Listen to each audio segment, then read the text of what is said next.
বিসমিল্লাহির রহমানির রহিম। আসসালামু আলাইকুম।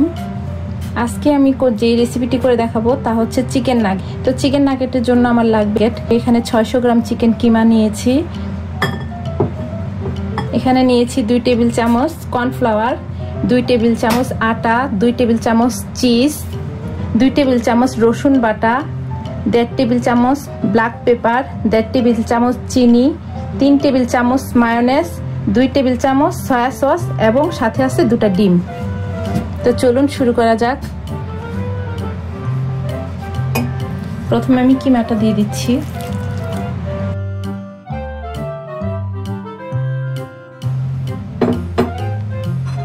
এখন দিয়ে দিব কর্নফ্লাওয়ার,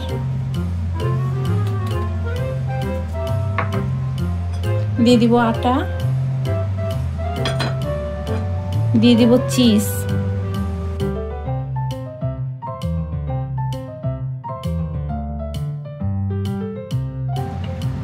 এখন দিয়ে দিব ব্ল্যাক পেপার,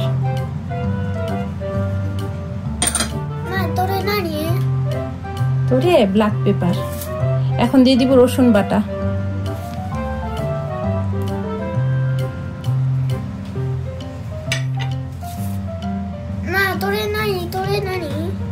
তোরে নিন্নিকু। এখন দিয়ে দিব সয়া সস,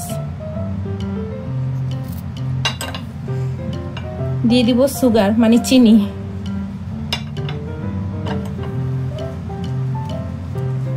এখন দিব মায়োনেজ। সরি, আমার বেবি জিজ্ঞেস করলো, আমি যখন রসুনটা দিচ্ছিলাম তখন ও জিজ্ঞেস করছে যে তোরে নানি মানে জাপানিজ ভাষা, আমি বললাম নিন্নিকু মানে রসুন। এখন দিয়ে দিব ডিম। হ্যাঁ, মাঝেরে।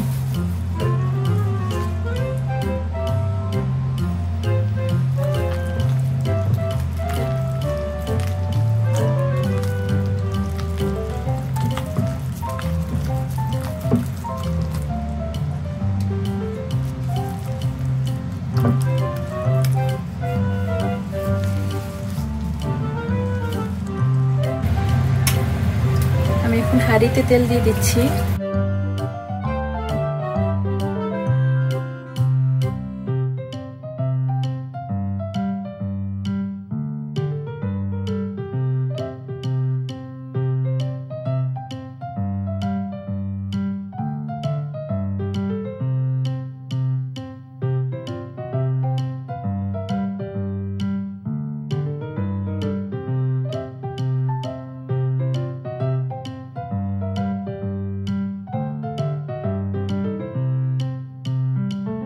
Chicken nugget ready. আমরা যে ম্যাকডোনাল্ডে চিকেন নাগেটটা খাই ঠিক ওরকমই হয়েছে, উপরে একেবারে ক্রিস্পি আর ভিতরে একদম জুসি। আপনাদের ভেঙে দেখাচ্ছি, ভিতরে একদম জুসি।